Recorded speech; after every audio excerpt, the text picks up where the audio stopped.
listening to the Beans and Dice podcast, a podcast about how we game. Hey, folks, welcome to the Thursday night Beans and Dice podcast call-in show. I'm Carlos. I'm Rob. I'm Mike. And I'm Wayne. And we're a podcast about How we game. how we game. Game. And tonight is Thursday night. We do our live call-in show, and it's all about how you game. Yeah, how all of us game. So we're going to go open up the phone lines right now. We're going to get right into Right off the bat. Looking for callers. I know we had a couple people in our pre-game chat talking about how they had some hot topics tonight. So we're hoping to get lots of calls. So don't let us down, folks.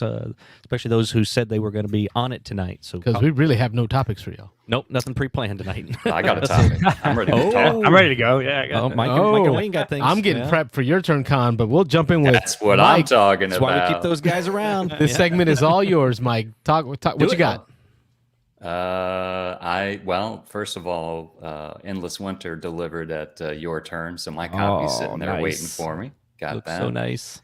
And I did not got want 6 to play other that Kickstarters. until we had a conversation the day that you joined me for the Board Game Nexus panel. Oh, yeah. Mhm. And they talked about Endless Winter. Mhm. I didn't realize it I was think like it's a right deck up your alley. building worker placement. Yes. Yeah. After that conversation, it sounded like something I want more of. Yeah. Very thematic. The mechanics kind of play into the theme for the most part. A lot of people are saying kind of it's Arnak, the next step. It's one more level of complexity than Lost Ruins. So that's how a lot of people have described it. Yeah, Interesting. and from what I've heard, the people that played it, it was about 2 hours with the teach. So I don't think it's Okay. going to wear out its welcome, sitting on the table for too long. Yeah, not horribly long. It looks great. The art and, and everything in that, it looks awesome. I don't even It think does look really good. his name doesn't even ring a bell. And hearing that it's like Arnak, I'm like, man, how did I miss that? Yeah, I mean, it's of course it's one of those comparisons that if you really see it, I've seen a playthrough of it on Dice Tower did a playthrough. I watched about half of that, and then I've seen several reviews of it. So I mean, it's got some similarities. It's the comparison's probably not completely just as it is a lot of times, but it's kind of It is an oversimplification when we talk about it in terms of it's just another Arnak or another game. Dune. Yeah, You're right, Rob. yeah. But From what I understand, though, there's asymmetrical powers. Like your leader starts with an asymmetric power, and then as you play the game, it gets even more asymmetrical. From what I understand. yeah. It looks like there's like a ton of different, like there's Endless Winter, Paleo Americans, Endless Winter. So they have Because like it released with all the expansions. Yeah. okay. Yeah, they It's like have. 5 I hate houses. that. Well, the modules supposedly are like interchangeable, and so you can play it differently every time, and Right. It's supposed to add a lot to the game. So From what I've heard, there's 2 little teeny modules that are in the box that, like, I know on Dice Tower they said you're just going to throw those in. You're never not going to play with those. But then there's like 4 Right. other modules that change major parts of the game that you can switch in or out or whatever. So yeah, I'm Interesting. pretty excited for this one. That one and Ready Set Bet, baby. ready, set, bet. Yeah, That's an exciting one. I've been dying to try that one. I think we're going to be getting pretty ruckus over there during the con. playing Yeah, that. that's the late night game, right? have to get a little Yeah. corner table and just light the place up. Yeah, Oh yeah, Weight of 3.2 on Endless Winter, though. It's a little heavier than Arnak and stuff. Interesting. it's a step up, and there's a little bit more going on in it. Ready, set, bet. We're going to have to get this one on the stream table. Yes. Yeah, that'd be fun I'm to play on so live. excited for this one, man. Yeah, And I think is I this want to the announce chips? more than anything. cardboard chips. I think that's the coolest thing is that that one person who's the caller, and Yeah. you gotta get really that's gonna be pretty cool. Yeah, that rolls so different than the rest of what everybody else is doing. But yeah. That's why I'm not so excited about the idea of having the app. Because my understanding is this game's going to come with an app of sorts that's going to do the calling of the horses. It can, yeah. Mm. If you want I to guess play it's like better full for a player smaller, count. full Yeah, player yeah. count or a smaller group. Yep. But I like the idea of each player taking the role. Yeah, rotating around or something, having everybody do it once. It'll provide Nope, like a I'm different doing it the whole cadence, a time. different feel each time. Oh, look at that, Carlos. Look at that. Message. Yeah, something Time for I some think laser you, cut something to coins. work on. You got a calling there, man. There you go. Yeah. Those had glitter, all of them, so you know that's gonna be a mess, though. Like Yeah. a year from now, you'd have glitter still on you.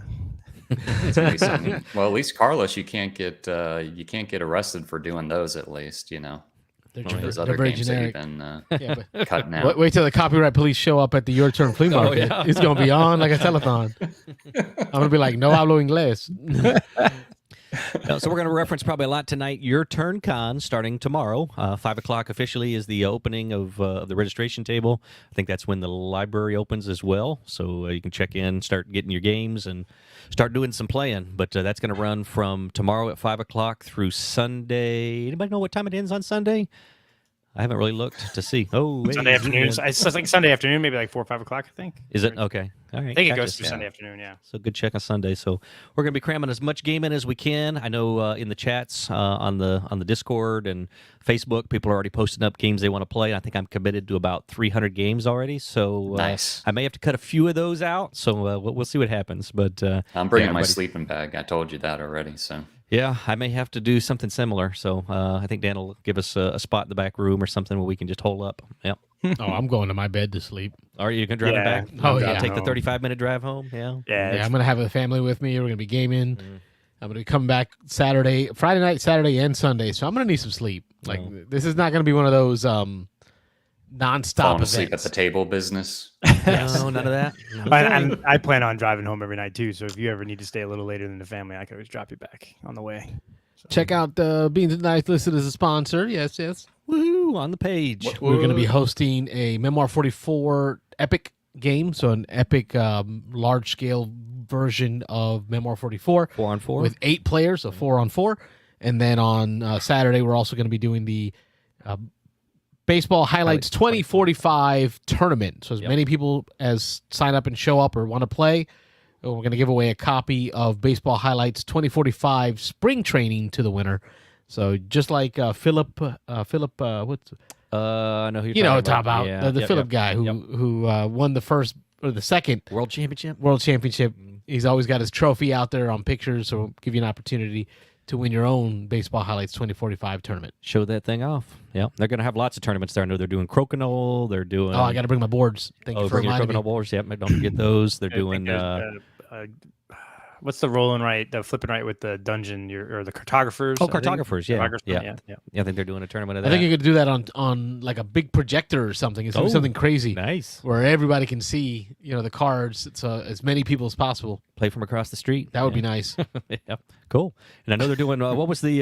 There was one I hadn't heard of. It was. It was another flicking game. The golf mini one? golf, the The golf table one? golf Well, there's a table association. golf, but then there was another one somebody had posted up, and people were asking in the chat what that was all about. And Dan was like, "I don't know, I've never heard of it either." Curling? Curling. That was Yeah, it. I'm Curling. looking at the Oh, yeah. calendar up now. Yeah, so I've never seen a curling tabletop game, but I guess somebody's bringing their curling setup, and they're going to do a tournament of curling. So that'll be interesting. Yeah, I think I signed up for that just because I want to see what it's like. Yeah, it's like my favorite Winter Olympic sport. So Yeah, me too. I watch a ton of curling. Yeah, That's gonna be Friday. Let's see. Let's look at the calendar while we're here. and just going down. Friday registration opens up at 5 p.m. So we will hope to be there soon after, for sure. so I can set up the stream table. We'll have games I'll and be there streaming. before. I'll be there before. Yeah, So I'll call on y'all to help me unload that van. yeah. We're gonna have open gaming at 5 all the way up through Sunday. The library opens from 5 to 11. They're gonna be doing a Mazes and Monsters screening. I think he's got multiple buildings that Yeah. he's using. There's He 3 different does. yeah, locations. like Yep. the town hall and like some extra space that's open. Yeah. So there's I gonna be was, different I rooms was a with little different things concerned going about on. restrooms. Yeah, I'm sure. Hopefully, he's got something worked Like out. Ybor City, man. You just kind of find a corner outside. No, he does. He Not has doing that. with all the don't forget his building alone has 3 restrooms, and then he's got I think 2 other buildings that he has space in that also have restrooms. So he's Okay. pretty covered. If the registration doesn't open until 5, what do you guys are getting up there early just to help set up, or did you get some Yeah, I'm dinner gonna help beforehand? out. I took off work at noon, so I figured at noon I'd get packed up and then head on over, and then just if anything Dan needs help with. Yep. Yeah, I plan on being up there after like 7 o'clock. We still gotta handle the kids after school stuff, Okay. and then I'm gonna head up. So I'm probably heading out of here around 6 o'clock. Be there around 7 to unload Gonna say, the truck. you sure you don't have like a late baseball game you got to take your kids to that you forgot or something like that? I'm not this time. Now Saturday we Okay. told the middle kid he's got to figure himself out for getting home from his ROTC thing because we're gonna be at the con. So So he's Nice. got to find himself a ride. Yep, I did this. My kid, my son wasn't supposed to have a soccer game Saturday, and then they scheduled one anyway because the Plant City coach wouldn't allow it to be rescheduled. And so I What? just, like there was with the hurricane, the whole soccer schedule got screwed up, so games got canceled, and the guy refused to allow our team to reschedule the game. So we're like, Crazy. all right. So I just asked another parent tonight. I'm like, hey, you think you can take my kid because I'm not going to be available. I'm gonna be a little busy. I made his first game. The second game, I'm out. Yep, there you go. Send me a picture of how he did. Yeah, exactly. Kids, board games. Yeah, This weekend, Whoa, whoa. I got This the weekend, kids, the kids This with the wife weekend, all yeah. weekend. Yes. This So weekend, yeah. wifey's taking care of my 3. Yep. Yeah, no, I'm excited about that. I haven't played Everdell yet. I might join that clinic What? on Friday night. I have a copy. Yeah, I got it from Lonnie's son-in-law. it's okay. Speaking of which, that's probably why I haven't my rushed big to box play it. shipped. Oh yeah. I probably haven't rushed to play it because every time I hear about it, Rob says, Yeah, it's okay. he says don't like, listen why to am I going to Rob, rush to man. play it? People Rob, love it. have you ever played with the Pearlbrook expansion? None of the expansions. I've never played with any of the expansions. I played it before any of the No, expansions came out. Pearlbrook is like the Skullport. Okay. Takes it up a notch. Yeah. See, I don't remember- Just don't ever play without it. Been several years since I played. Again, it was shortly after it came out, so it's been, I think, at least 2-3 years. And I just, at the end of it, I don't remember all the mechanics, but I remember at the end, I got to a point where I couldn't, was it play any more cards or something? And so people were still playing and playing and playing. And every turn, I was just like, all right, just collect my resources for me. I'm going to be over. I went over to another was table that- and started setting up another game. So Was that when I taught you and your daughter how to play? that might have been. I've only played once, so that may have been. I Oh, know well, Dan then that was was playing. the time. It was over Yeah. at your turn, and Dan was playing, and I started. Mhm. We were going to play another game after, and I think it was we were. Gonna, I was showing up right as you were in the middle of that game, Okay. and you kept coming over to hang out with me. Yeah. And you just walk over, take your turn, and then come back and hang out with me. Yeah, I think I was setting up Dune. I think Dune Imperium. I was setting That's up at a what it different must have table. been. Yeah, and Yes. I kept going over just to do my turn real quick, and then went back, and then just do my turn real quick, and went back. So it was on autopilot there for like the last half hour, and I was so that gave me a bad taste. Is that what Tapestry does that for me too? That one person can kind of pretty much be done with the game, and the other people can still play for 45 minutes. And so, yeah. And maybe I was doing something wrong. I finished second out of 4, I think, in that game. But anyway, Everdale Game Clinic, 7 p.m. Friday night, and at the same time as that curling tournament y'all were talking Yeah. about, which we were trying to figure out more I about. want to see what that's all about. Yeah. And then I guess it's into Saturday. Open gaming continues because it's nonstop. They're not shutting anything down. Yep. I think Dan is doing this right, doing it like Dice Tower Con, how not it like the should be cons done. like CMON Expo where they shut it down Yeah, every night. and made us leave the room. Mhm. There's nonstop gaming going on over here at your turn. Registration picks back up at 9 a.m. He's going to have and this is what Dan does well, is the minis. Oh yeah, he loves mini painting. He loves minis painting. He loves sharing about minis painting. So Dan's really kicking in on that. Exhibitor hall is going to open up. Demo hall is going to open up at 10 a.m. And then I'm going to be hosting the Memoir 44. He's calling it a game clinic, but really I'm finding 4 players. So any 4 players on one side, 4 players on another side, total of 8 players. If I can find 2 who are experienced at it, they can lead either side, and then anyone who joins in is only going to run one sector. So you're only running one section of the board if you're not an experienced gamer. So it really won't be as many decisions to worry about. And then your what they call the chief the chief commanding Yeah, I don't know what they call it officially, but chief yeah. mother in charge. Over- Okay, overlook, that guy yeah. on your side is going to give you a card, and that card you get will dictate how many units you could order. So you don't have to make as many decisions. So for those folks that have never played before and are interested, it's the perfect time to do it because you're only in charge of one section. Yep, it splits the game up for It sure. does. And then Crocodile Tournament, 2:00. I'll be bringing my tables. Nice. Hopefully I'll remember to do that. Wormholes Game Clinic. Wormholes is that new game that you got to play, Rob, right? Yeah, I think Pat might be. My guess would be Pat's hosting that. He's all about that game.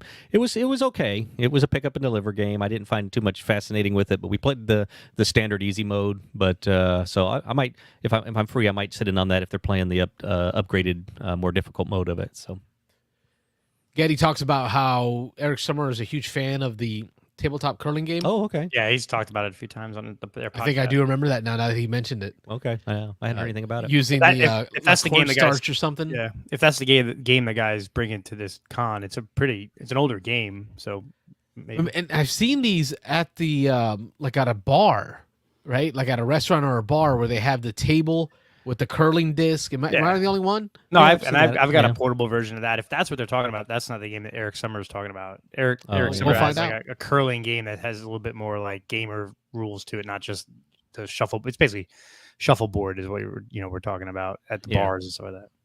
Yep. Michael, any experience with Wormholes, the game? No, not yet. I heard it's pretty good, but I heard it's very light. Yeah, it's pretty light. Yeah. It's pretty standard pick up and deliver. Rob's going to be hosting a Dungeons and Dragons one-shot game. Yeah, I love Dungeons Dragons. Can't get enough of it. Not me. No, it's not Rob. Rob's a Eurogamer, not his thing, but there will be a group having a fun time playing that one-shot. And then here's my baseball highlights tournament. So as many players as show up, as many players as we're going to play. We're going to take the top 4 or top 8, depending on how many players show up, for the final World Series to take that championship on. And winner of the tournament, and it's going to be a bracketed tournament, is going to walk away with their own copy of Baseball Highlights 2045, still in shrink, folks.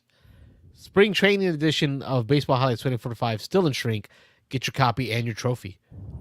And then the table golf tournament. That's the Tabletop Association, the flicking game. Yep, another little dexterity game. We had a chance to try that out at Dice Tower Con or Retreat. I think it was Con. Yep. Welcome to some tumbling dice and then some more Dungeons and Dragons going on Saturday night. Anything Saturday that stands out for Wayne or Mike? welcome to tournament and not Yeah, baseball probably. highlights. Probably welcome Yeah. to. I've never played baseball highlights, so I would have to get a quick tutorial. But then probably maybe the memoir tournament. I mean, I'm been crushed at it a few times on BGA by Carlos and Getty, but I'm willing to give a bigger game a shot. So It's fun. Michael says, if you are new to gaming and have a little experience, would you recommend attending Your Turn Con? Absolutely. Yes. Yeah, it's a smaller con for sure. It's the first annual.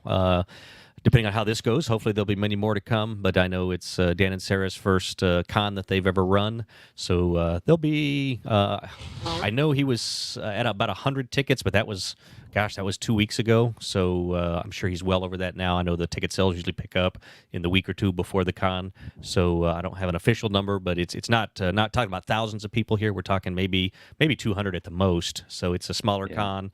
And hey, we're going to be there. So I mean, we're very, at least us, welcoming, accommodating. We'll, if you're not familiar with cons, we'll definitely take you under the wing and show you around. and I've not been to Your Turn as nearly as much as you guys have, but every time I've gone, just random people there have always been looking for players or looking to teach, or people are very friendly. And I know they talked about looking for players, looking for teacher signs up. Yep. So you can go in there and like if you've not an experienced gamer, some of these tournaments are great. Like Welcome To is a great game to start kind of learning, tumbling dice, and just join the tournament. People teach, it can be pretty friendly, so I would say it's pretty open. And Dan and Sarah don't put up with negative crap either. They'll tell you, don't bring that attitude in here. Yeah, So for sure. everybody really is friendly that ever goes in there. Yeah. Willing to help. I mean, you think about us as a group, as a community, just even just us, but all the folks that we know that volunteer their time to teach games, to run clinics, to welcome people into the community. I mean, Dan was a part of our gaming group before Your Turn was a thing. Oh yeah. So it speaks volumes that this community, if you've been a part of it, you know there's a lot of folks here who are wanting to help people have fun, make friends, build community. Yep. It's definitely gonna be a friendly event. That's why I'm super excited about this. I feel like this is like our homecoming game. Yep. Right, like we go to Dice Tower, we'll go to CMON Expo, we'll do Escape WinterCon, right? But that's us joining other people's groups. Yep. This is like our homecoming game. Yeah, like just we got to rock this. Right up the this is our street. house. Yeah, make it happen. Make it a big event. So just for anybody who might not know that we're talking about Your Turn Con coming up this Friday, Saturday, and Sunday. This is in Zephyr Hills, Florida, so just a little north of Tampa. And like Carlos said, it's kind of our local home area. We got a couple shops here that we frequent, and Your Turn is definitely one of them. So we're going to try to make this a great event all the way around, and we're co-hosting. Beans and Dice are co-hosting. We're going to have a table set up, doing some live. We're bringing this bad boy right here. This big old honking table. Yeah, this, we're bringing it with table us. The equipment, the computer, the cameras, the mics, everything's coming with us. Yep. We're going to have a streaming table. So not only are we going to be playing games with y'all and hosting games and doing the community aspect, but we're also going to have games being played live at the table. And I haven't even figured that out. Like, it's really just going to be very organic. Yeah. Whoever shows up, you don't have to be a part of the show. You just got to show up while we're starting a game. If there's a spot, there'll be a spot for you. Yeah, for sure. We got a call coming in. Beans and Dice Podcast. State your name. Where you calling from? This is Ron Fraser from Atlanta. Hey, My Brian. man, you're driving down right now, right? Get on your way down here. I wish. I wish. I actually bought a ticket in the hopes that some things would work out, but they didn't work out the way that I wanted to. And Did you get it's not going to work. But just as a side note, did you get refunded for that? I talked to Dan and told him that you weren't going to be able to make it, and he said he definitely needed to either reach out to you or have you reach out to him to refund you on that. I have not. Like, to be honest with you, it wasn't even a thought. It was just kind of like. Okay. Well, I'll drop him a reminder. He was pretty adamant that he wanted you to make sure you got your money back. Look at Rob acting like a customer service rep over here. Yeah, I'll put two and two together. Well, hello, Ron. I need you to know that this call may be recorded for quality purposes. Right. In any case, go ahead, Ron. You had stuff to talk about. Yeah. So I want to say, first of all, I'm excited for the whole community down there. With your turn con coming up here this upcoming weekend, I think is great. It's great that you guys are co-hosts of it and everything like that. And as I've shared before, I don't know if you shared on the phone or whatever, but of all the content creator communities that have been built, that I've been a witness of, the Beast and Dice community is it's the community, the cohesion. It far exceeds your YouTube subscriber count size, in a sense. You know what I'm saying? Sure.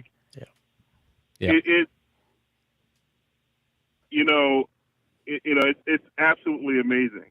Oh, And if you're on the phone, Keep talking. listening to Keep this, talking. Go ahead. Keep talking. You got to listen to this or watching this after it's it's recorded live. Get with these guys. With the game days that happen at the different stores or different conventions they go to or what have you. It's really great. Both the online presence and the in-person presence. I think every city needs something like this. Yeah. Every region needs a podcasting group. A Beans and Dice. We're gonna go national. Every city's gonna have a Beans Let's and Dice. franchise it. Yeah, franchise it. Franchise. Merchandising. Yeah. So I just wanted to say that first of all. Appreciate the shout out.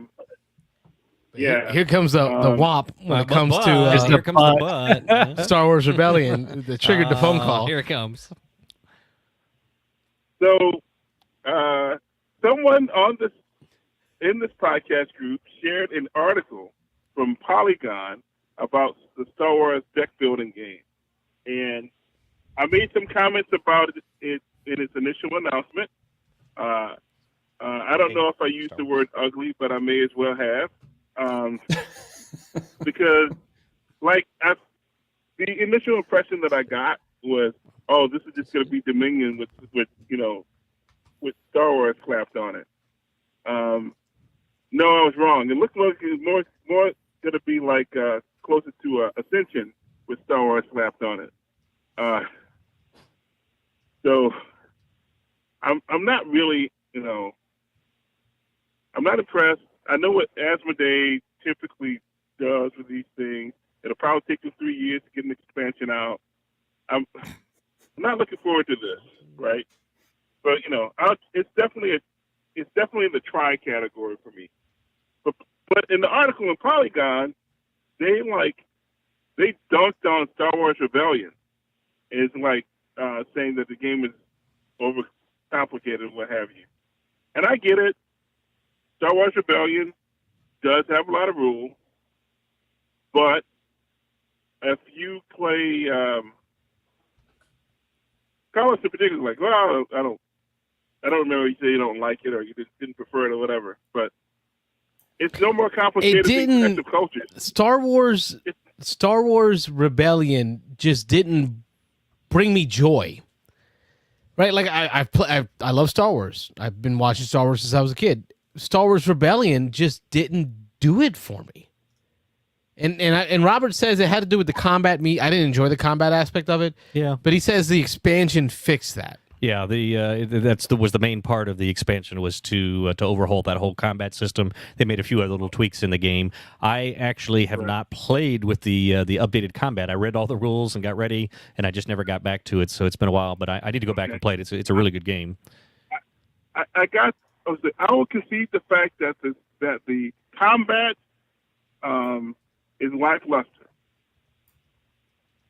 Okay, but like everything else about the game, the asymmetrical nature of playing the rebellions, where you're trying to basically raise up enough sentiment in the galaxy that people will just overthrow the Empire, or being the Imperials, where you're trying to find that rebel base and it can move around and it's always secret. I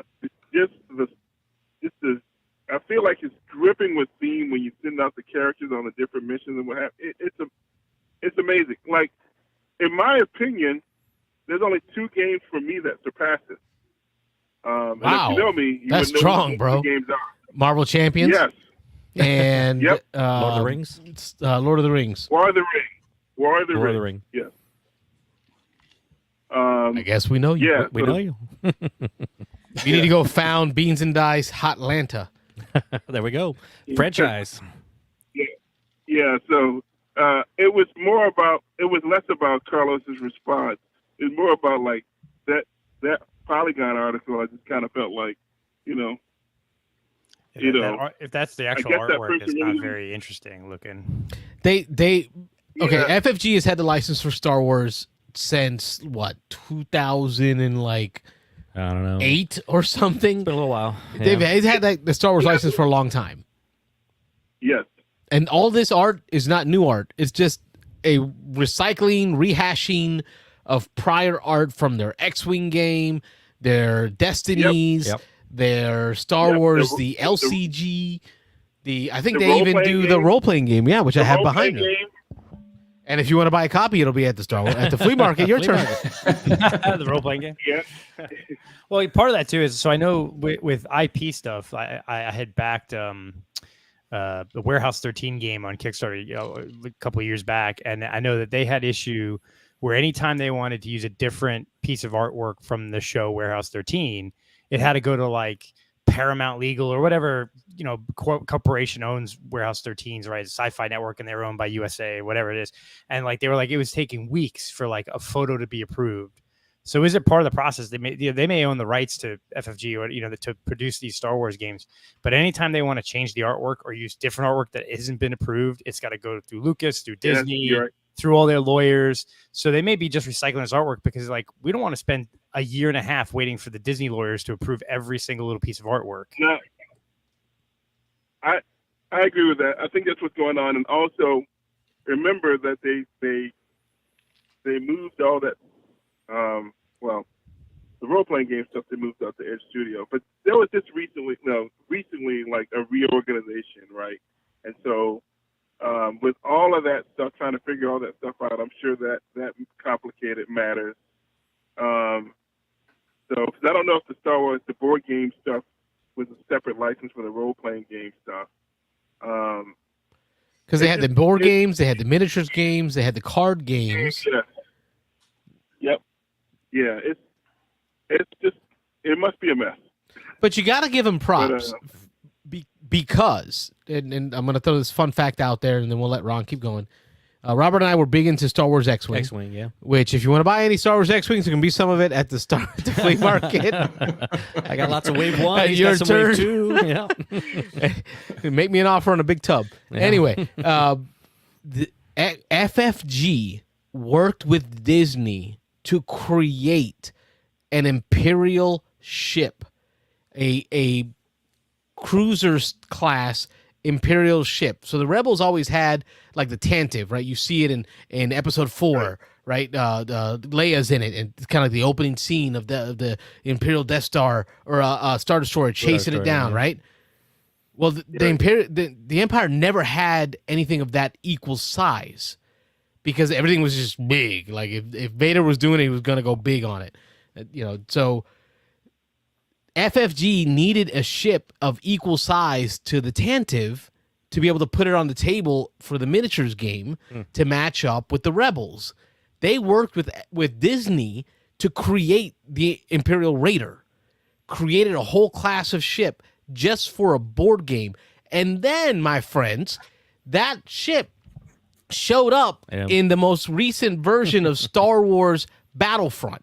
So the whole storyline of that main character you follow on the Empire side, the female lead of the Empire side, when she's in that ship is the Imperial Raider that is from X-Wing. Thank you to FFG. Christian Peterson, you are the man. Just saying, just putting it out there. Yeah. Interesting. Well, I will counter that, but with the I'm sorry, this original call's Star Wars over. role-playing Counter the away. original Star Wars role-playing game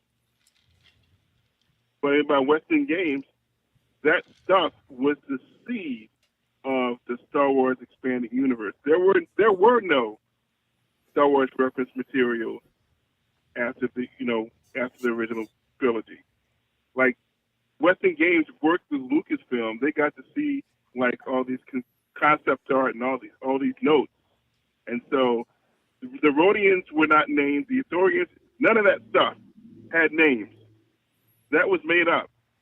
All that stuff that you know and love today of Star Wars was due in part to the work of the guys on that role-playing game team. So it's not the first time Lucasfilm has worked with a game company to get something out there. So I mean, you think about it, the gaming industry, the ecosystem of gaming can have that reverse impact into the mainstream or other forms of media. Yes, it's great. It's amazing. Oh, but I wanted to finish out with this on Star Wars. I think you guys noticed I bought the Star Wars Clone Wars Pandemic System game, right? Oh, I saw the pictures you posted up on the Instagram. Now, okay, if you don't like Pandemic, this game probably won't change your mind. But there's enough variation for it to be that it distinguishes itself. And I've played it a couple of times, and I'm loving it so far. But I would rate that game as a try.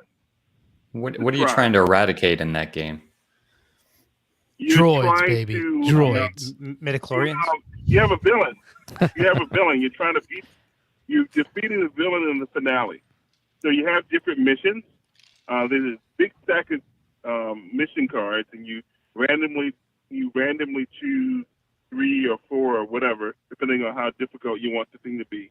And once you finish all of the missions, the villain is double-sided. They have their regular mode, which they do some nasty stuff, and they have health.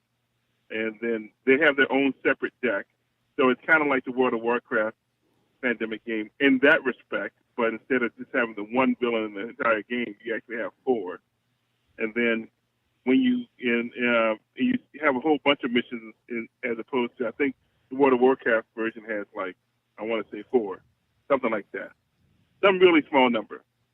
When you beat all the missions, you flip it over to finale, and each of the villains have their own separate finale thing going on. So it's really cool.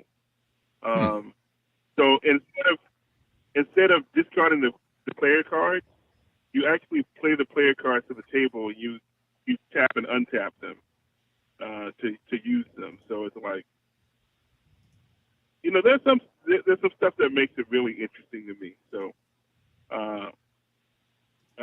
definitely check it out. I would highly recommend trying, giving it a try. Because it's something that you very much may like. I wouldn't go out spending $60 on it. No. I was going to say, it's $50. I did, but like. But that's a what we lot of do money here. to buy. We take one for the Right. team, Yeah. so we can provide feedback Give you to some let you know if you need to make that purchase. Preview information. Yep. Right. Yeah. So anyway, What are the size of the models? I want to say the Jedi and the villains they're not 25 millimeters. They're slightly they're 20. It's 25. It will be 25 millimeters. Like classic, The base is- old school 25 millimeters, not like today's, like, GW giant heroic. Does it say right below the figures no, right here yeah, on the no, website? It might. it's not- No. Doesn't Yeah, look yeah. like it. No. Just says Lucasfilm Limited. Okay. All right, so I want to see a picture of your hand holding some models, Ron, because we know by the size of your paw Yeah. how big the models We've are. met you. We got a good idea. Yeah. Mitch is genuinely close to knowing the size of your hand. Well, okay. But yeah, that's it. I've had a good time with it. Hopefully, I'll see you guys. We're trying to make it out down into Orlando, either around Thanksgiving weekend or maybe New Year's weekend with my family. So Nice. I'll keep you guys posted. Let you us bought know. you bought tickets for Dice Tower East already, right, Ron? Yeah, I did. Yep. Nice. Jump on those. Those just went on sale. I think they only had week. the 16 rooms left. Oh, I know they sold out of the Today? villas already. Yesterday, they said that the villas were all sold out, at least for Sunday. So, yeah. They're And trying then to get 16 more. of the regular rooms left as of today's Dice Tower board game breakfast. I think. Hot ticket. I didn't catch today's board game breakfast. I'll have to go back and watch it. But, yeah. I got Oh wow. bought my ticket, reserved a room, ready to go. Yep, me too. Nice. I didn't know. I better go reserve a room. Yeah, jump on that. Yeah, before they're all gone. And it's not like last year where you had to pay for it all up front. You Right. just Yeah. go ahead and book it, get that room locked Separate in. and You can reservation. cancel like a couple months out for full and Yep. not be no penalty. So Yeah. Hurry up, Ron. Hurry up. Yep, I'm definitely have to do that tonight. If not, we got to make a scooch a room for Ron. Yeah, we got a villa. We got room. All right, brother. We appreciate the call, and All right. thank you for joining us, man. Have a good night, Ron. Thank you. Take care, guys. Bye. guys. Yeah. Good. Put it back onto the phone calls. All right, we're back. My man Ron. Oh, I comments. can count on him. Gotcha. Oh, gotcha. See what you're saying. Phone lines open 813-618-7099. I keep forgetting to remind y'all it is a call-in show. Yeah. Call. That is the preferred medium of I think conversation. there was at least one or two other people in the pre-chat that said they were calling in tonight. So let's get those calls coming in. All right, so Mike got to bring up the Your Turn Con. We went through the schedule for Your Turn Con, some of the hot stuff. Any final topics on the Your Turn Con, Mike? No. Anything other we than missed? I'm excited to get a bunch of gaming in because I haven't been to a con or like any large gathering since the last Saturday get together before I moved. So it's been Okay. over a year for me now. Dude, that was like your birthday that we celebrated on that move. Oh yeah, I remember. Wasn't it? I remember the cake. Yeah, we're at. I thought it was just a going away thing. Well, what was which, it? I mean, Was it either going way, I away? appreciate Maybe it. there was cake. I was like, and get the hell stuff, out. yeah. Here's a cake. Take it and leave. Bye. Was it at least Yeah, a so Publix cake? I mean, was it a good one at least? You know. It's Florida, bro. Yeah. Is there any other you know- cake? No. Yes, there is. It was Uh-oh. the Alessi Bakery, maybe. vanilla cake with cheesecake from Costco. Oh, that's a good This one. cake is the bomb, man. Weighs like It is 15 so pounds. good. Yeah, that's a good one. Oh, Costco cakes are good. Yeah. Smells like diabetes. Yeah, Sugarfoot, baby. Something like that. Wayne, what's Yeah. your topic? Wayne had some What's your news, right? segment? Yeah. You know, mine is you know, it's me. Sometimes I'm the grumpy, angry person. I guess. Oh, but- no. Sometimes. Never, man. No, but I'm generally no. You know what? Actually, I had to mute the Stonemaier Games Facebook page today because I Oh, just got so wow. tired. I only muted it for a hot second because literally got so tired of the complainers. I'm like, dude, shut up. You know, like I'm just. So I got my mad. box. Yeah. So. Keep going.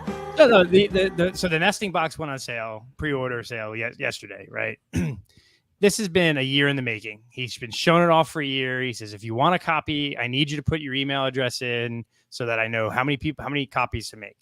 And like his games are not, like Jamie or not, Stonemaier Games is probably one of the most open board game communicative companies that right, I've period. ever dealt with. ever dealt.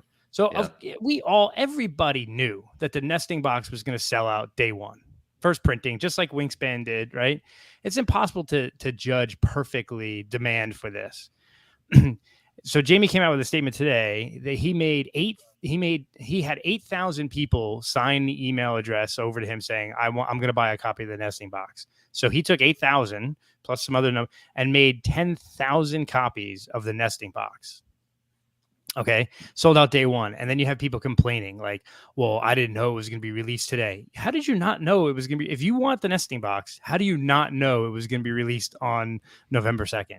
Right. Yeah. If There's you're on the mailing list, it's on the mailing list. If you're a champion, if you're on his website. But by the time I got out of work at 7:00 that night, I couldn't order it. Well, then order it while you're at work or take a break. Yeah. And go Priorities. get it. Like, priorities. And like people were like, oh, well, it was, I was, this or that. And just people complaining. Like there was one dude that kept every time someone posted a positive comment about how great it is, he would jump in and be like, Jamie vastly underestimated demand for this. It would sell out on the first day. So just think about it. The retail of this box is $99. So it's not cheap. Let's say a third of that price is what it costs him to make it, right? That's a capital outlay of $300,000 out of his pocket to make these 10,000 copies. That's minimum, right? Dude, you're not going to roll the dice and make 20,000 copies and really lay out over $500,000 in money to hope for a box. For a box, especially considering the size of the box. Imagine what the shipping is going to be just to bring it to the States. To bring it to the States, Yeah. like people are just so like we're like, and it's not just board gaming; it's like in general. Some people just get so spoiled and so like demanding that I can't have Amazon. If I can't buy it and have it tomorrow, it's not so just the negativity. It's like I get there are plenty of other board game companies that. Hey, let's go back to Jamie's shelf. I want to see his game shelf here. What do we got here on Jamie's shelf? Let's judge this. Just one. Let's judge him. Force. We got Down Force, Rogers of the Ganges. Mitch would approve. Mitch approved. Yeah, okay. Looks like Role Player on the left. Project L, meh on the Project L. Just saying. What do we got? That Letters of Whitechapel. Is that what that is on the left? That's Obsession. That's a good Obsession game. here. No, but to the left of that. It looks like there's another skinny box next to that. I'm not sure. Is that or is it expansion? Maybe expansion. Yeah. Obsession's good. I've been playing a lot of that on BGA. What's got the little box on it? What is I don't that? know. Yeah, it's the little clear box here. The box underneath that. ORE. He's got just one. The Crew. Yeah, just one over here. A good party game. The Crew. Oh, here's one of Shards of Infinity. Shards that of looks Infinity, like one of baby. Mike's favorites. Is that the Roll and Write? Shards of Infinity. Yeah. This is Jamie's shelf. He loves Shards of Infinity. Yeah, this has got to be his actually personal so shelf. We're just assuming this is Jamie's shelf, but Downforce up there. Downforce up top. Yeah. Yeah, but I just you had to know if you absolutely wanted a copy of this box, it was 10 a.m. Eastern time, 9 a.m. Central time, or whatever it is, it was going to go on sale. You get on and buy it. Like if you're waiting a day, like I don't know, it's just people who are blasting him for not having 30,000 copies of this available day one. It's an expansion to a game, which that like if there's 200,000 copies or 100,000 copies of the base game, there's X amount of people going to buy the expansion. And as you produce more expansions, people buy less and less of them. So I just and he was so gracious. He was just trying to in his live feed on Facebook yesterday, and then he's responding to all these negative comments, trying to be like, look, I've tried, I'm being polite. I would have lost my mind. I would have just been like, I would have been mind putting it politely. Yeah.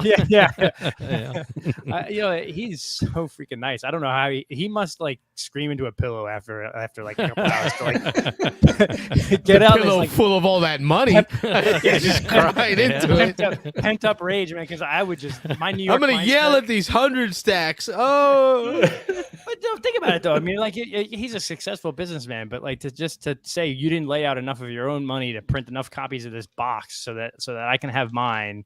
Like, well, I don't. It's just. No, I'm with you. I totally get it. It's the entitlement of like having to have it now and not being allowed to have it now. Yeah. You will be fine when you get it 4 months from now. Right. 6 months from now, you'll be fine. And you can go buy the Asia expansion now, and that's separate. And then the next printing of the box is just going to be the box. It's not going to have the Asia expansion in it, so it'll be less. It'll be less than $99. And then the complainers saying that $99 is too much. Well, one, it has an expansion that has a expands the game to what, 7 players or 6, 7, 8 players, a duo Standalone. 6 or 7. standalone Plus game. Plus, it's a expansion. standalone game. Standalone right? game. Yeah. There's a $40 or $50 value right there, and then you get this giant box with plastic inserts and plastic trays, and it's supposedly and like as future proof for expansions as you can get. Yep. Plus, $99. it holds the mats too. Right, all the mats and all the neoprene mats and everything. It's like $99 at retail is fine, and then I'm a champion member, so it's $70 or $72. Bingo. Ding ding done. Oh, did you get your championship now? I did. Yeah, I bought it when I got the wine after the wine crate. I bought it. You and me. Yep. So I just, it was just, to me, it was just like, I don't know, like just the negativity. I'm like, he has done everything possible for like a year to prepare everyone to, if you want this, here's what's coming. Let me know. Yeah. I think it definitely goes back to, like you said, some people just, they don't either have the patience or they just feel entitled. And you see this a lot on Kickstarter comments. Oh yeah. Like everybody, I don't care what they say on their Kickstarter delivery date. You might as well just add 6 months to it regardless. And just, if it comes in before then, consider yourself lucky still. Be happy. Yeah. And the people that complain, it's just like, look, guys, you can't tell me you don't have other games to play that are sitting on your shelf that haven't been touched yet.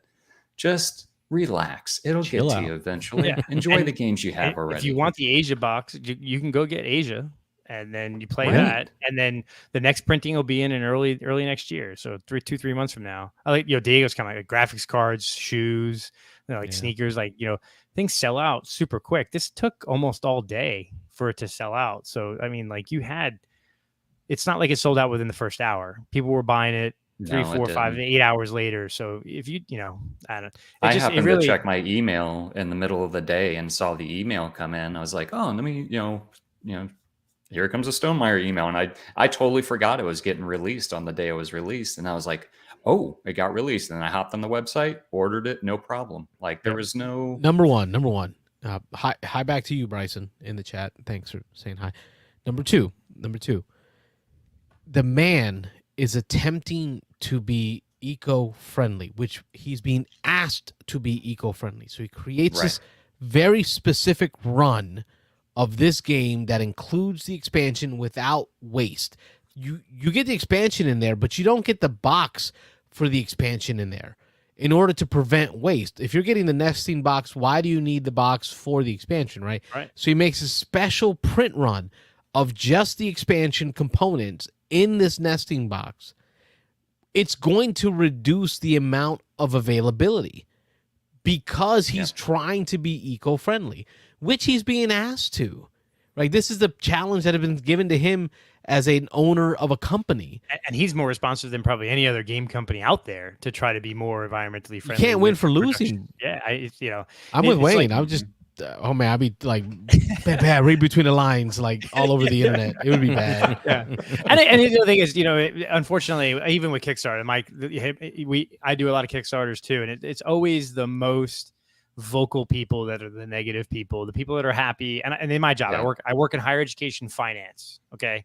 I only hear the kids that are having trouble. The 30,000 kids at my school that got their aid and financial aid and their bills are paid. They're not calling me. It's the 10 kids that didn't get it. So I get that, but like I deal with that all day at work, and just seeing it all day on the Facebook feed, I'm just like, I gotta mute this. Sometimes I go to Facebook to see cute pictures of kids and like families and like friends and memes and stuff like that. I don't need to see negativity there. I see it all day at work too, You probably can't see it real well on the screen, but like Carlos and I were scrolling down here, we were just reading Jamie's comments just on the main site here, and he's just answering the same question over and over and over again. It's just, But I love how his answer turned into, hi, did you not see a year ago when we started talking about this? How are you surprised? See link below. Yeah, it says, when did you find out about this nesting box? And there's also like a little sub thread of angry people of like, apparently like in previous releases of his products, because it like Australia is in a completely weird, whacked out time period to us. They'd have to log in at like midnight or 2:00 in the morning. So he literally set up a separate store so that it opened up at like 8:00 at night Sydney time, and people were still complaining. Like the next day they went online thinking it was going to be the 9:00 American time. He's like, no, it's been open so it's sold out. And so people are complaining, well, wait, you didn't tell us. No, we did. It was in every notification. Literally the first thing it said, Sydney time, this store will open. You waited a day. Like the dude can't win. He tries to be as nice as possible, and they still just like there's still like that 2% of people that just like go away. Anyway. All right, we got a caller coming in here. This is the Stonemeyer customer support line. How can we help you? Hey, this is BJ from Board Game Gumbo. I was asking for Wayne. Do you know if there's still nesting boxes available? According to Jamie, as of like 5 hours today, there was like 200 copies in Europe. So if you want to fly to the UK and pick up a copy, go for it. I'm still mad though because I didn't see it anywhere on Facebook or YouTube or emails or Twitter. Well, Jamie likes to surprise people with this kind of stuff. Yeah. This is a complete surprise. That like, what is Wingspan? Is that like a popular game? You got it. I was gonna say, BJ, tell me what you think about this argument for the other side. You know me, I like to see other people's perspectives, jump into their shoes. Devil's advocate. Yeah. Right? What I know is this: when Wingspan came out 2019, it took a long time before the major majority of the community had access to that game. Like the production was super slow in reprinting that. So the fear that if you didn't get in on this first run, you're not going to see a copy for a year or two might be driving a lot of this emotions. What do you think? I think that might be. I think that might be it. And I'm sure Wayne saw the same things, and that's why I kind of stepped away from Facebook. There was a couple of people that were saying that this was done on purpose to generate hype, blah blah blah. I can see all of those things, but the reality is, this is one of the most popular games that has been sold. You can talk to industry insiders. You can listen to podcasts. This has been an amazing success. One of the most popular games sold the last couple of years, and it's been everywhere. This storage box. If you were a big enough fan of Wingspan, that you were going to spend $50 to $100 on a box to store your expansions, you knew about the expansion box. You've been checking your email over a couple days, waiting for the announcement. Yeah. I'm calling shenanigans on every single person who said, I didn't even know about this, and I put my email in. And I can't. If you were a big enough fan to spend this kind of money on a storage box, you knew about it already. There was even somebody on his live chat earlier today or yesterday, where his Facebook Live, somebody was complaining that they never got the email, and he literally looked at the person's name, went to MailChimp, and said, "No, you got the email. Check your spam." That guy was... Because that's what MailChimp is. A great software, because like unless on your Outlook or email settings you block anything, MailChimp knows that's like a service that sends out batch emails, because I use it for work. I can see if it was delivered, if it was opened, if it was deleted, if it was forwarded. Yep. So he's like, "No, you got it. It's just not been opened yet, so it's probably in your spam." Like, he just shouted the person out. I do feel bad from one perspective. If you were waiting on it, and for whatever reason you couldn't get in, I know there may have been some problems with orders. That means that the way that you've been storing the boxes for the last year, you're going to have to keep storing them that way for another year. I mean, like 6 months. He said the next print run is going to be like February, early next year. So January, February, March, he's going to have another print run without the expansion in it. So when I saw that it was the storage boxes that sold out and not the actual expansion, that when people were complaining you could still get the expansion, I'm like, that's the content that most people are really dying for. Yeah. The expansion. More game. Not the storage. I mean, look, do I want the storage box? Do I wish that I had been available? Unfortunately, I've just been slammed with work the last couple of days, so I just couldn't, make sure that I get it. Would it have been nice to have the storage box? Yeah. But it's still sitting in my Calyx. It's not going to move. It's not going to fall apart. It's going to leave you. It's not going to It's going to leave you like an angry wife. It's just going to grab legs and walk away. It's going to fly away like the geese, right? I'm going to assume that if it does leave, it's going to join those other left socks that I keep. That every time I go through the washer, there's that left pair of socks that just keeps disappearing, and I just don't know where it is. So that's probably what BJ. it is. What you don't understand what proper gaming is supposed to be about. Proper gaming is about shelf presence, not playing the game. Yeah, it's got to look good. It's about shelf presence, and if I can't have shelf presence, then gaming means nothing. It's crap. Right. It's not about playing the game. We're talking about practice. We're talking about the game. Talk about practice. We're talking about practice. Allen Iverson. Look, I'm going to tell you, there's 20, 30% of me right now that's going, I wish I had that storage box. You know, like face it, man, you get a good storage box like that, like asking for troubles. It's one of my favorite worker placement games, and they did a big giant storage box to put all the expansions in, and I just love it, man. It's just so convenient. You know, what's interesting is like, you know, think about it is, you know, so he printed 10,000 copies, and I'm just assuming capital outlay, 250,000, 300,000 to print it, ship it. If he doubled that and printed 20,000 copies, he probably doesn't sell out of 20,000 copies the first day, right? Yeah. It probably takes a while. So that's got to sit in a warehouse, right? So he's got to lay out $500,000 to $600,000 of his own money. And then if there's 4,000 or 5,000 copies of this that don't sell out right away, because maybe he only sells 12,000 or 13,000 copies, it's going to sit in his warehouse that he has to pay storage on month after month until they're all sold. That then adds to the capital outlay. So it's like, especially we know that warehouse space and storage space and shipping space is insane right now. Like you got to be a little conservative on this stuff. You don't want to, you know, overprint and then, you know, have to, you know, wait a year before you recap your capital on that. That's, you know, he's a good businessman. You know, if he had 8,000 people sign up for the email. Sorry, go ahead. I joined late, but I did hear you guys talking about how transparent he is. And then, as you guys know, at the end of each year, he actually tells, I mean, he's one of the few companies that does this. He tells you exactly how many games he sold that year of every single game and how many have been sold since he started selling the games. And for anybody that says, well, he's got lots of money, he could just print 20,000 boxes and store them like Wayne was talking about. Yeah. Go back and take a look at the Pendulum.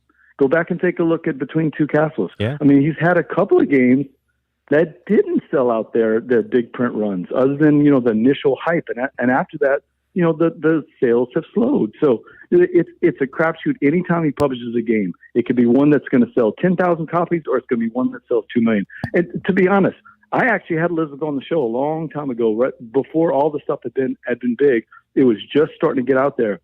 No one would have expected 2 million copies now, or 2 million copies. I think of Wingspan now. It's over 1 million. Something like that. Yeah, it's way over 1 million.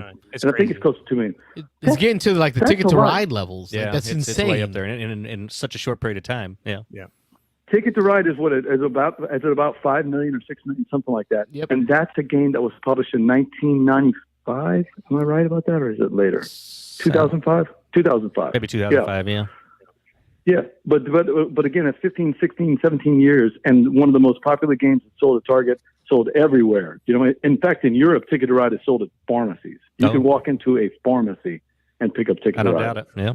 And so no, there's just no way for anybody to predict it. I actually told Dad for Jamie and Joe, you know, Joe's taking a lot of the brunt on this, and I feel bad for Joe on this thing, but. It is what it is. People will get their copies. In fact, people are going to forget about all this in a couple of weeks. It's not going to be that big deal. Yeah. Go enjoy the bunch of games you have on the shelf, or complain about the fact that you don't have a storage box. I'm going to go enjoy the games. Yeah. Speaking of that, I played Endless Winter last night. Wow, I really enjoyed Endless Winter. We let off the show with a little bit of Endless Winter discussion, so have at it. Yeah, so Endless Winter is a game designed by Stan Kordonsky. He's done a lot of he's kind of one of those guys that is really hot right now as a designer. People are really digging his designs. The only two that I think that I played let's see. I played Lockup. I don't know if any of you have played Lockup from Thunderworks. I have not. Then he did Old West Impresario, which is a game that did not sell very well, at least as far as I know, but a lot of people I was okay on it. But it does have a lot of fans. And he's got a bunch of other games. I think Rurik is another one. I can't remember all the games he's done. Okay, Dice Hospital. He's a big Dice Hospital, more recent, yeah. Okay, yeah, Dice Hospital. I forgot about that from Alley Cat, if I remember right. But he's got a good reputation. It's also developed by one of my favorite guys, and that's Johnny Pack. If any of you guys follow Johnny Pack, you know how much of an evangelist he is for board games. Yeah. Johnny Pack did the development, and you can tell because it's a Johnny Pack joint. The boxes that I got are the main game and 1 million modules, little tiny expansions, like a 5-card pack here and a funny little mammoth here. It's all Johnny's favorite little things where he loves collecting all those little Carcassonne expansions and all those different things. And they've done all that with Endless Winter. what I love about Endless Winter is it's in that vein of games the last couple of years that all of us have been talking about, especially you guys on the show, that deck building plus. So Arnak, deck building with the worker placement and the track, right? Yep. Dune Imperium, deck building plus that center board that you're having to deal with. And where the deck building is not the most important thing, it's just a mechanic that brings it. That's Endless Winter. I think Endless Winter is one where you're actually really building into your deck. You're really getting a lot of cards in there. So it's closer to Arnak from that aspect. But man, it's more point salady than either one of those games. So if that's what you like, if you like that puzzle of seeing 6 or 7 different areas on the board, which ones are going to combo together and get me points, then I think that's the kind of people that are going to be that Endless Winter will be appealing to. Plus, it's got the Micho's arc, and the Micho is one of those guys that he's everywhere right now. Yep. And some of the stuff is fantastic, and some of the stuff maybe not so good. Yeah. This stuff is fantastic. He nailed it with this art. It's fantastic. It's paleo, caveman or Neanderthal. What do we got here? Like I wouldn't call it caveman, would you?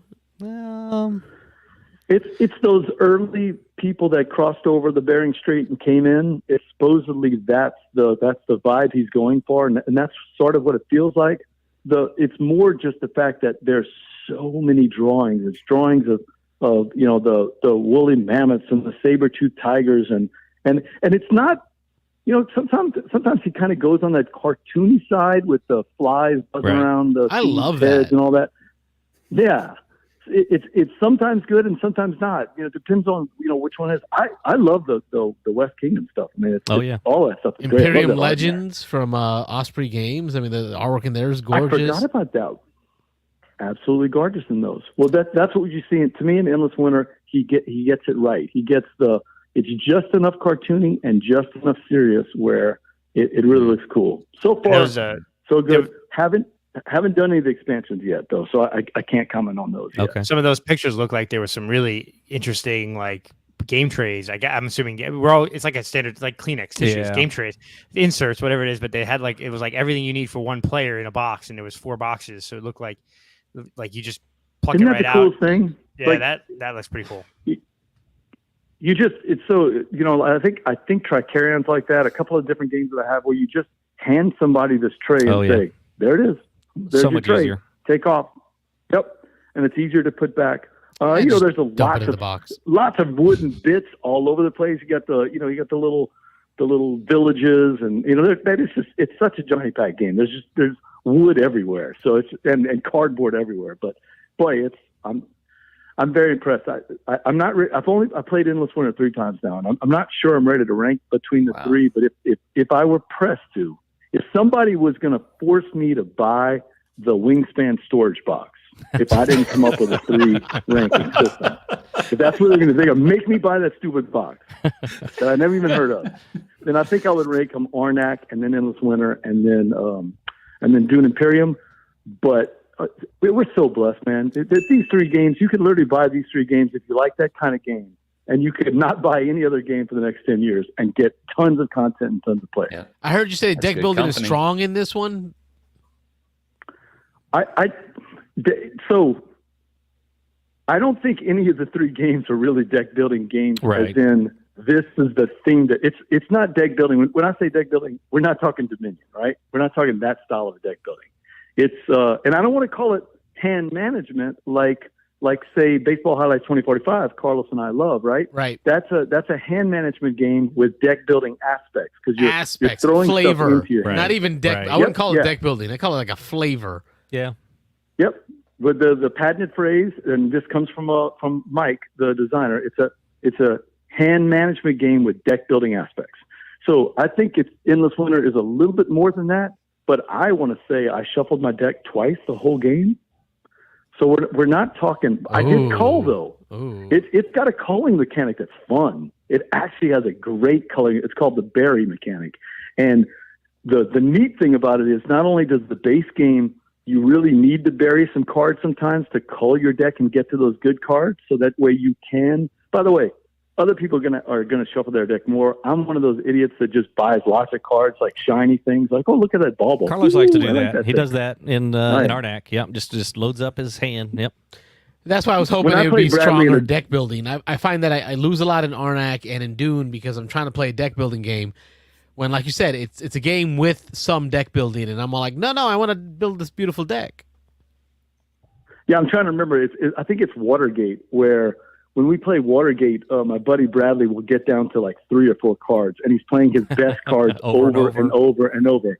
And I'll play a deck building game where, I'll look at my hand and I've got 40 cards. Like 40 cards in my deck. I'm never going to see these, but I just get distracted by all these shiny little baubles. They're so cute. I want to grab these cards. I think Endless Winter. I think if you do a better job, you can actually call your deck to cycle through, because there's a lot of draw mechanics and there's a lot of bury mechanics. But the expansions, as Jared and I were going through all the expansions, some of the expansions directly play into burying. So you really want to put those cards into the bury because it's going to give you points. It's going to give you special powers. There's a lot to explore, man. I don't even know how long it's going to take us to get through all the content in this game. There's just a lot. It's great. If you're a Euro fan, you like it. Yeah, I got to try it. It's there's lots of boxes, lots of goodies. Yeah. In fact, I'm changing the name right now. I'm calling it Endless Banter. It's the Endless Banter game because you're just going to constantly want to talk about it. So. Nothing wrong with that. All right, you're give me a 2-minute rundown on the expansion to Crusaders. I saw it on the table. Yep. I believe it got played this time. For real? Yeah, our third try. We finally got it played, and I don't ever see playing Crusaders again without it. Wow. I played it on BGA, and I didn't really understand it, but playing it the other night when we played it on stream, I absolutely love the expansion. What's cool about the base game, when you guys were talking about your I think it was the Dice Advice episode, or maybe it was one of the this past episodes. weekend we did Dice Advice on Crusaders. Yeah, and you were talking about, somebody was talking about how one of the particular tracks, might have been the church one, was maybe not the most strong track. Maybe it's the one that you ignore. You always go castles first. What I like about the expansion, and I'm hoping, Carlos, that you guys saw the same thing, it kind of reinforces 2 things. It makes influence fun, not just a point grab. Right. And it also, every single one of us had a different plan when it came to the 4 tracks, because we all eyed those, I want to call them legendary buildings only because I just played New York 1901. I don't know that's not what it's called, but whatever the buildings are on the right, the cathedral and the keep and all that, every one of us had a different set of tracks on the left side because we wanted to get to those powers on the right. So I find that the expansion kind of forces people to do cooler and different stuff on the left side. So influence is more fun, and the expansion has more paths not more paths to victory, just more paths to Divergence. how you're going to develop your character board. Yeah. We don't look the same at the end of the game with the number of buildings that we built and the type of buildings we built. Our boards look much more different. Absolutely. That's the way it was. And in fact, I feel like if I played it again, I would play it differently. It doesn't seem to be the rut like whenever you play kind of, if I play the base game, which I've played a lot with the Gumbo, we used to play it all the time. I just kind of fell into that same, I'm going to do this. With the expansion, it just feels like, man, next time I want to try this. I want to do this instead, I'm bringing it with me to Your Turn Con. The plan is to get it played live on stream. My turn? Your turn. Your turn. Your turn. My turn, Con? Oh, my God. We're currently playing it on the there. BGA, and I feel what you said. You said it, and I felt it in my heart. I'm playing it on BGA, but I have no idea what's going on. There's a lot more going on in this one, yeah. Is the BGA version that we're playing right now with the expansion? Yes. Oh, I'm not even paying. Wayne hasn't even figured that out. He's not even on the expansion yet. You got 2 He's boards. in the game. He You got 2 doesn't even boards, know. Wayne. Yeah. Yeah, there you go. I think I played it twice on BGA, and I don't think I built a single building on the right. I just, you just never bothered with them, I did that didn't even immediately. realize. I've been playing the game as normal. Like, didn't realize it was an expansion. All right, hey, look at that. All right, next time we talk, we'll give But on you the- our beans and dice flavor. The I gotta play it live. Florida rice and beans, not the That's Louisiana Yeah. rice and beans Now- flavor of it. BJ, you mentioned you just played Yeah. 1901. That's I like that game a Yeah. lot. Do you like that New York 1901? Yeah, I'm one of those. I'm one of those evangelizers for it. It was actually one of the first maybe first or second game I ever talked about on the Dice Tower, and I got to become friends with Chintanay LaSalle, the designer. Nice. My wife used to always get me stuff from Etsy for it, so I've got the legendary buildings that are actual 4-inch, 5-inch skyscrapers. Oh, that's cool. I've got I've got all the extra cards. All of my architects are painted architects, so they all have different little sets of. I like the cut of their jibs. All their jibs look really good on the table. I got all these bonus character cards and all the in-game scoring cards and a couple of different variants that some high schools have developed that they put that blue orange. So we're nuts for this game. Awesome. We just love it. It's simple. It takes 30 minutes for 2 people to play. Yeah. I can teach it in 3 minutes, and yet it feels like you're playing Ticket to Ride. But I used to call it the Ticket to Ride Plus game. It feels like the next step up from Ticket to Ride. Yeah, I agree. I'm a big fan. It's a game that hits the table with our game group a lot, and I have all of the promo cards, and I got the painted figures and stuff. And big fan of this game. It's kind of a game that I think, when it first came out, there were a couple people say, "Oh, this is like a Ticket to Ride replacement," but nothing's going to replace Ticket to Ride. It's such a big game, but it's a really good game that I think is always a bit underrated for. It's always gone under the radar. So maybe Dice Tower Race, you and I get to play this, man. I like that. I'm not familiar one bit with this game. What about you, Rob? I haven't played it. I've seen it a lot. I've seen it all over the place. Actually, seems like every time I run into it somewhere, but I've never played it. Yeah, let's change that this weekend. I will predict I can bring my copy. Your wife would like it. Yeah, it's a you and your wife would little bit more complex than Ticket to Ride. Maybe you're basically building New York from like the late 1800s to the 1930s. So you're going from lower buildings, and you can overbuild those buildings to get like to the silver and the gold building, the bronze, and then you can build like sort of the legendary buildings for New York. It's pretty cool. And there's cards that change the scoring every game, so there's different ways. So not like Ticket to Ride, you're always going to score based on these routes and these things. In this game, you'll score based upon how many buildings you have on Broadway versus Broad Street, or whoever has the most of this type of building or things like that. So there's different. The game has variability to it. Yeah. Dan, go ahead and add this to the Your Turn schedule. Yeah. Clinic 1901. Yeah. By way. I'll bring my copy. I love this game. Yeah, it's a good one. Reserve us a seat. Yeah, and remember, this is not a very, very complex game. This is a very light, family-friendly game. And Blue Orange knocked it out of the park with the production of it. You're going to look at the box and go, "Wow, this game came out in 15." I mean, it's got this insert that has the name of the game and places for all the pieces, and it's just, it was way ahead of its time. In fact, to tell you the truth, Wayne, I think you'd agree with me. It was kind of ahead of its time and marketed as the replacement for Ticket to Ride, as you said. And maybe Blue Orange's marketing, maybe they screwed up there. They should have just said, if you like Ticket to Ride, you're going to like this game. Yeah, that's what I think. They should have never said it would replace Ticket to Ride. I think like Rado said that like when he first reviewed it, he's like, "Oh, this is like my Ticket to Ride replacement," and that just killed it. Because people like, yeah. No, Carlos did not Great game, won a lot of awards. Carlos, Cape May, it's an award winner. Hoping this is not another Cape May. Yeah, I'm getting a lot of feels of Cape May on it, but I'm going to trust BJ with it.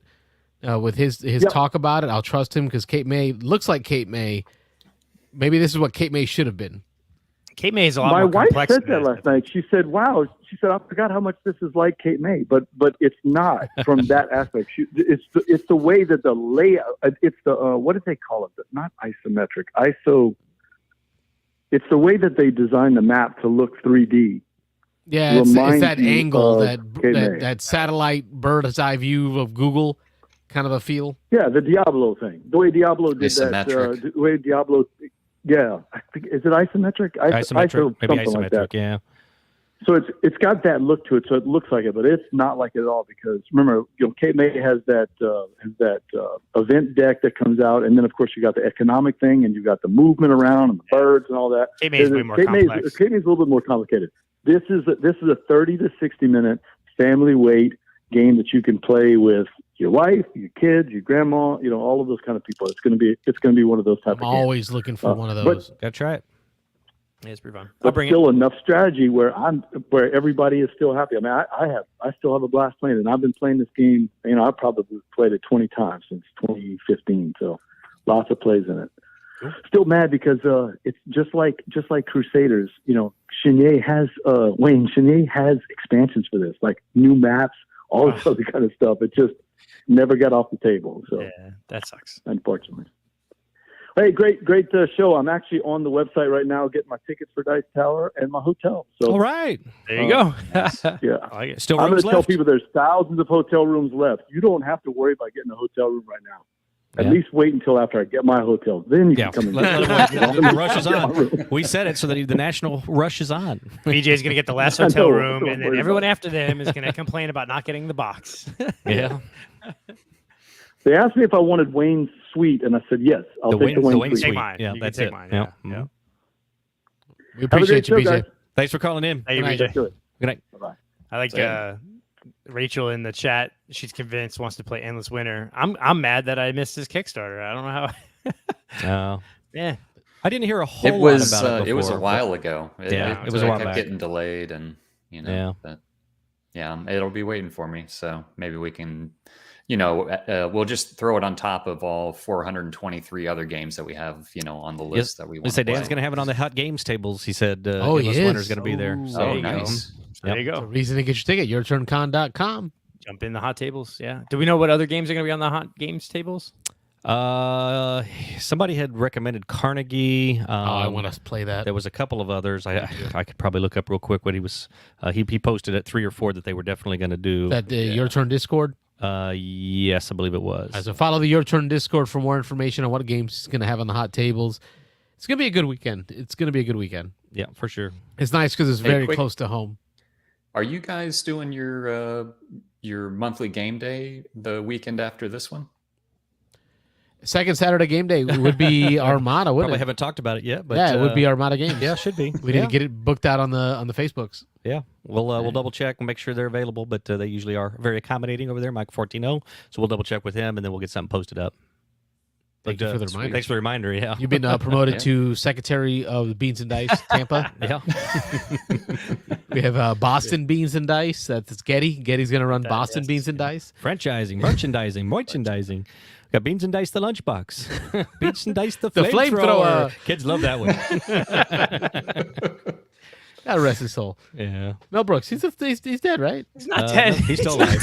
That's one of those urban legends. He's like- still alive. well into his 90s, but no, he's not dead. Yeah. He did a whole Jeez. he did a whole shtick during the pandemic where he was like, "I'm not leaving my house." He was like, he had on his glass door. He'd have meetings with like his kids, and he was joking and stuff like that. But yeah, no, he's still kicking around, man. Yeah. Mosaic was another one. I just found the list. Mosaic. I wanna get that Endless played. Winter.